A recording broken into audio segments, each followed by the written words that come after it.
اللہ کی ذات پر یقین بہت بڑی دولت ہے۔ جس شخص کے پاس یقین ہوتا ہے اصل میں اللہ رب العزت کی نصرت اور مدد کا حقدار بھی وہی شخص ہوتا ہے۔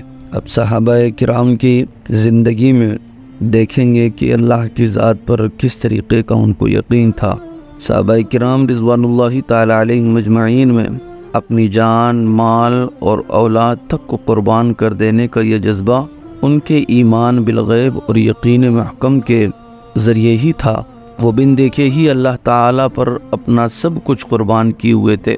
اللہ رب العزت نے انہی کے بارے میں ارشاد فرمایا، ان اللہ اشتری من المؤمنین انفسهم واموالهم بان لهم الجنہ، کہ بے شک اللہ نے اہل ایمان سے ان کی جانیں اور ان کے مال اور ان کے لیے وعدہ جنت کے عوض یعنی بدلے میں خرید لیے ہیں۔ سبحان اللہ۔ صحابہ کرام رضوان اللہ تعالی علیہم اجمعین نے اللہ تعالیٰ سے اپنی جان و مال کے بدلے بن دیکھے ایک ایسا سودا کر لیا تھا کہ دنیا کی دولت اور لالچ انہیں ڈگمگا نہ سکتے تھی۔ صحابہ کرام رضی اللہ عنہم کا یقین کبھی متزلزل نہیں ہوتا تھا۔ حقیقت یہ ہے کہ جو یقین بن دیکھے پیدا ہو وہی ایمان کہلاتا ہے۔ سیدنا علی المرتضی رضی اللہ تعالی عنہ ارشاد فرماتے ہیں، نوم علی یقین خیر من صلاۃ علی شک، کہ صاحب یقین کی نیند شک والے شخص کی نماز کی ادائیگی سے افضل ہے۔ اللہ اکبر۔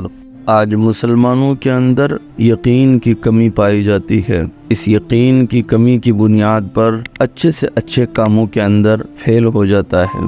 اسے رب تبارک و تعالیٰ کی ذات پر کم بھروسہ اور اس وقت کے لوگوں پر زیادہ ہوتا ہے۔